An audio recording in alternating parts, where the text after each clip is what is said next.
Subscribe our YouTube channel and watch our videos.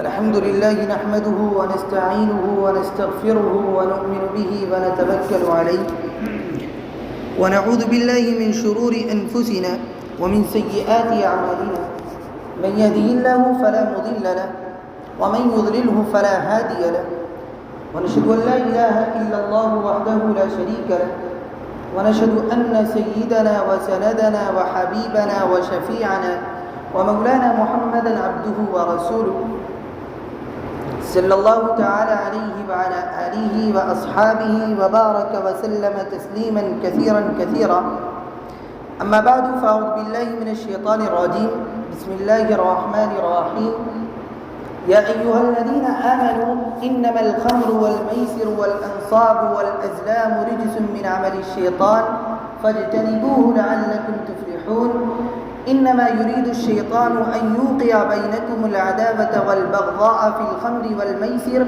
ويصدكم عن ذكر الله وعن الصلاة فهل أنتم منتهون آمنت بالله صدق الله مولانا العظيم وصدق رسوله النبي الكريم ونحن على ذلك من الشاهدين والشاكرين والحمد لله رب العالمين. میرے محترم بزرگوں اور دوستوں اور میرے غیور نوجوانوں، میں نے آپ حضرات کے سامنے ایک آیت تلاوت کی ہے. اس آیت میں اللہ تبارک و تعالی ارشاد فرماتے ہیں، اے لوگوں جو ایمان لائے ہو، یہ شراب اور جوا اور یہ آستانے اور پاسے اور یہ بتوں کے نام کا تیر، یہ سب گندے اور شیطانی کام ہیں، ان سے پرہیز کرو، امید ہے کہ تمہیں فلاح نصیب ہوگی. شیطان تو یہ چاہتا ہے کہ شراب اور جوے کے ذریعے تمہارے درمیان عداوت اور بغض ڈال دے اور تمہیں اللہ کی یاد سے اور نماز سے روک دے. پھر کیا تم ان چیزوں سے باز رہو گے؟ میرے محترم بزرگوں اور دوستوں، اللہ تبارک و تعالیٰ نے خمر یعنی شراب اور جوے کو ناپاک اور شیطانی عمل قرار دیا. خمر کے معنی آتے ہیں ڈھانکنے کے. شراب انسانی عقل و شعور کو ڈھانپ لیتی ہے، اسی لیے اللہ تبارک و تعالیٰ نے اسے حرام قرار دیا. صرف شراب ہی نہیں بلکہ ہر وہ چیز جو نشہ آور ہو شریعت میں حرام ہے. مثال کے طور پر تاڑی یعنی کچی شراب، الکوحل، نشہ آور گولیاں وغیرہ، ان سب کا استعمال ممنوع. اللہ کے حبیب صلی اللہ علیہ وسلم کا ارشاد ہے، کل مسکر حرام، ہر نشہ آور چیز حرام ہے. عرب کے لوگ جن اخلاقی خرابیوں میں مبتلا تھے ان میں ایک بری عادت شراب نوشی کی. شراب کے بغیر ان کو چین نہیں آتا تھا، جیسے کہ شراب ان کی گھٹی میں پڑی ہوئی ہے. شراب نوشی کے ساتھ لڑائی جھگڑا، گالم گلوچ، بے حیائی اور بدکاری بھی جڑی ہوئی تھی. اور یہ چیزیں لڑائی جھگڑا، گالم گلوچ، بے حیائی اور بدکاری نشہ آور چیزوں کے ساتھ آج بھی لگی ہوئی ہے. اسی لیے اللہ تبارک و تعالیٰ نے شراب کو ام الخبائث یعنی گناہوں کی جڑ کہا.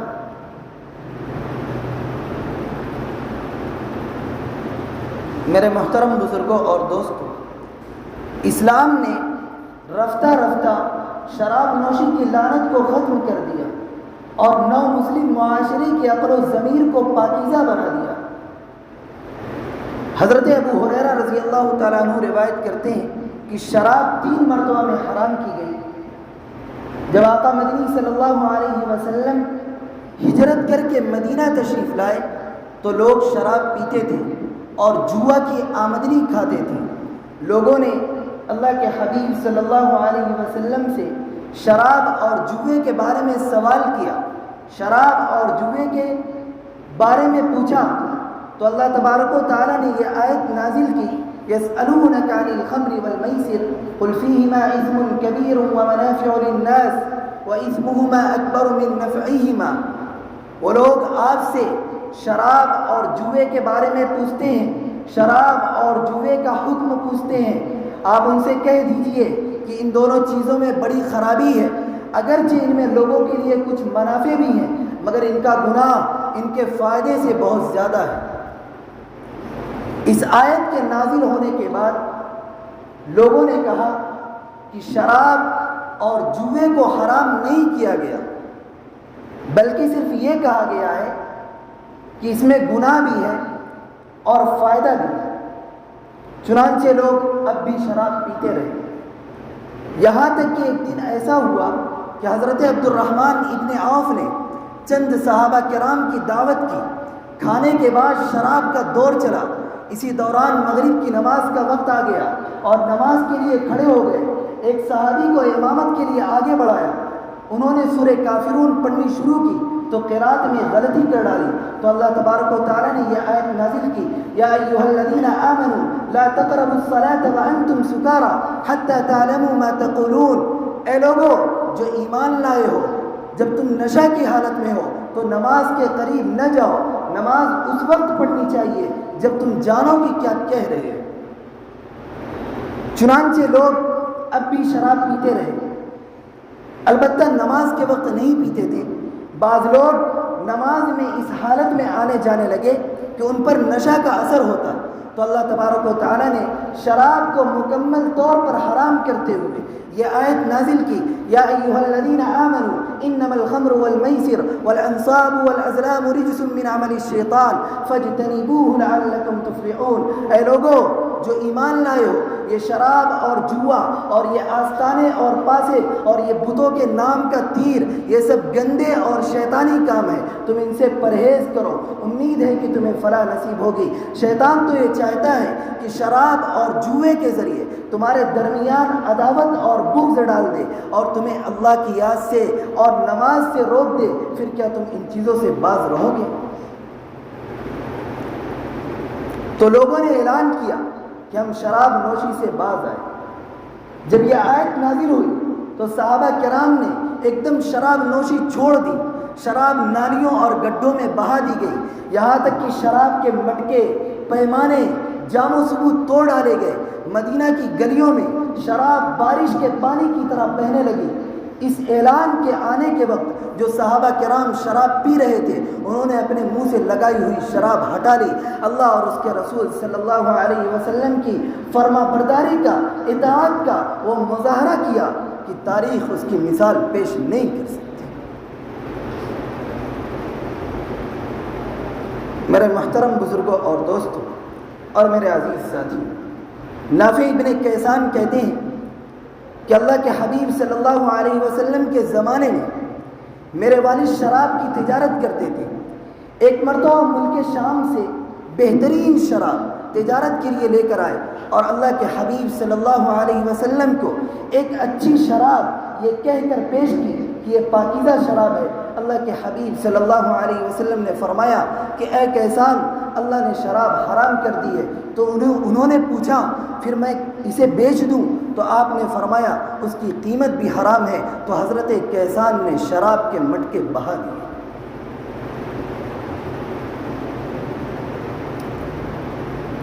میرے عزیزوں، اللہ تبارک و تعالی نے انسان کو اشرف المخلوق بنایا اور اسے ہوش، عقل، شعور، بصیرت اور قوت فیصلہ جیسی عظیم نعمتوں سے نوازا ہے۔ یہ اس کے اشرف المخلوق ہونے کی علامت ہے،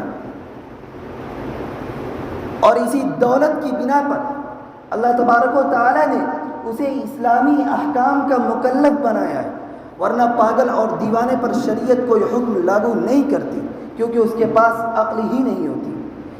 جب انسان شراب نوشی کرتا ہے اور نشہ آور چیزیں استعمال کرتا ہے تو اس کے ہوش و حواس ٹھکانے نہیں رہتے، عقل معاف ہو جاتی ہے اور وہ اللہ کی عطا کردہ عظیم نعمت کو اپنی گندی حرکت سے پست اور ذلیل کر دیتا ہے۔ پھر شیطان اسی نشہ خوری کے ذریعے لوگوں کو باہم لڑاتا ہے، گالم گلوچ کرنا، ایک دوسرے کی عزت و آبرو سے کھیلنا، بلکہ ایک دوسرے پر حملہ کرنا، بلکہ قتل تک کی واردات بھی شراب نوشی ہی کی وجہ سے صادر ہوتی ہے۔ اسی لیے اللہ تبارک و تعالیٰ نے انسان کی عزت و شرافت کو محفوظ کرنے اور انسانی عقل و شعور کو بیدار رکھنے کے لیے نشہ آور چیزوں کے استعمال پر پابندی لگائی۔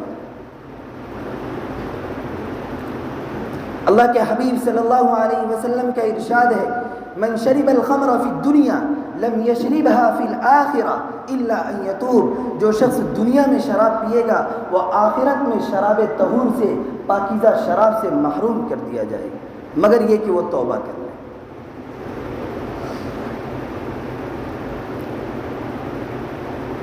میرے محترم بزرگوں اور دوستوں اور میرے عزیز ساتھیوں، بعض لوگ یہ کہتے ہیں کہ شراب اگر اتنی مقدار میں پی لی جائے کہ عقل و ہوش ختم ہو جائے تو حرام ہے، لیکن اگر اتنی مقدار میں پی جائے جس سے نشہ نہ آئے بلکہ سرور آئے اور شرابی عقل و ہوش میں رہے تو اس میں کیا حرج ہے؟ اس سلسلے میں اہم بات یہ ہے کہ اللہ تبارک و تعالیٰ نے شراب کو صرف حرام نہیں کیا ہے بلکہ اسے ناپاک بھی قرار دیا ہے، یعنی شراب کم ہو یا زیادہ ہر صورت میں ناپاک ہے اور ہر حالت میں حرام ہے۔ اسی لیے فقہائے اسلام نے یہ اصول بیان کیا ہے کہ ما کثیرہ حرام فقلیلہ حرام، جس کی زیادہ مقدار حرام ہے اس کی کم مقدار بھی حرام ہے۔ اس کی مثال پیشاب کی طرح ہے کہ اس کا کم پینا یا زیادہ پینا ہر صورت میں ناپاک اور حرام ہے، اسی طرح شراب بھی۔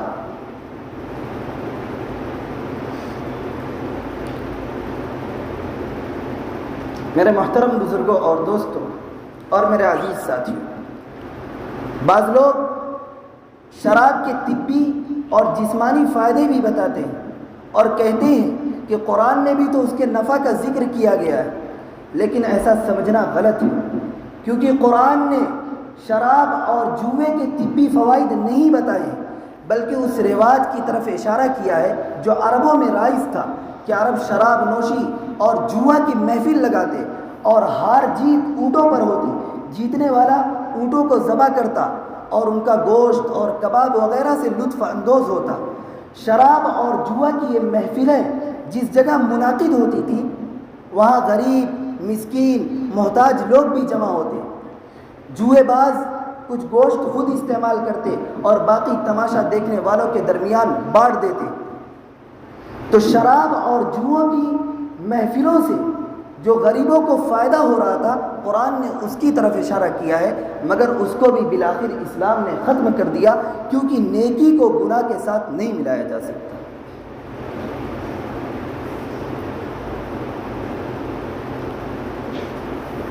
میرے محترم بزرگوں اور دوستوں اور میرے غیور نوجوانوں، اسی طرح جواہر وہ کھیل ہے جس میں ہار جیت کی بازی لگتی ہے، جیسے شطرنج، تاش، مرغ بازی، پتنگ بازی، کبوتر بازی، لاٹری وغیرہ، یہ ساری چیزیں جن میں پیسہ کمایا اور گنوایا جاتا ہے یہ سب جوا کی شکلیں ہیں اور اسلام نے ان کو حرام قرار دیا ہے۔ اللہ تبارک و تعالیٰ نے انسان کو حلال رزق کھانے کا حکم دیا ہے جس میں انسان اپنی محنت، عقل اور صلاحیت سے پیسہ حاصل کرتا ہے، اس میں انسان کی صحت، بچوں کا مستقبل اور خاندان کی عزت سب کچھ برقرار رہتی ہے۔ اس کے برخلاف جب انسان جوا کھیلتا ہے تو وہ دوہرے گناہ کا مرتکب ہوتا ہے۔ جب وہ اپنی دولت جوئے میں ہارتا ہے تو اپنی آمدنی کو حرام کام کے لیے استعمال کرنے کا گنہگار ہوتا ہے، اور جب جوئے میں وہ مال جیت کر آتا ہے تو حرام طریقے سے مال کمانے کا مرتکب ہوتا ہے، یعنی ہر حالت میں وہ گنہگار ہوتا ہے۔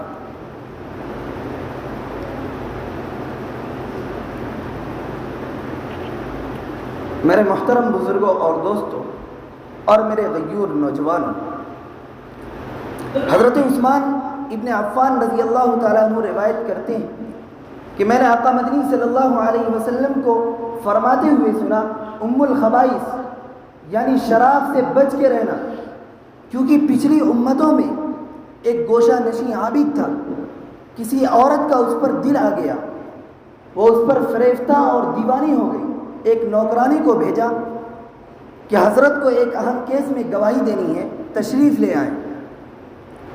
حضرت کار خیر سمجھ کر تشریف لے گئے، وہ عورت انہیں ساتھ میں لیے آگے بڑھتی رہی اور دروازہ بند کرتی رہی۔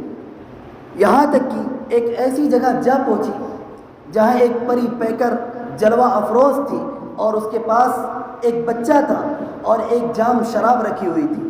اس نے کہا، وہ بولی کہ میں نے آپ کو گواہی دینے کی زحمت نہیں دی ہے، بلکہ آپ کو تو اس لیے بلایا ہے یا تو آپ اس بچے کو قتل کر ڈالیں یا مجھ سے بدکاری فرمائیں یا ایک جام شراب نوش کر لیں. عابد صاحب کی چوکڑی بھول گئی. وہ کہنے لگے، اچھا لاؤ ایک جام شراب پلا دو.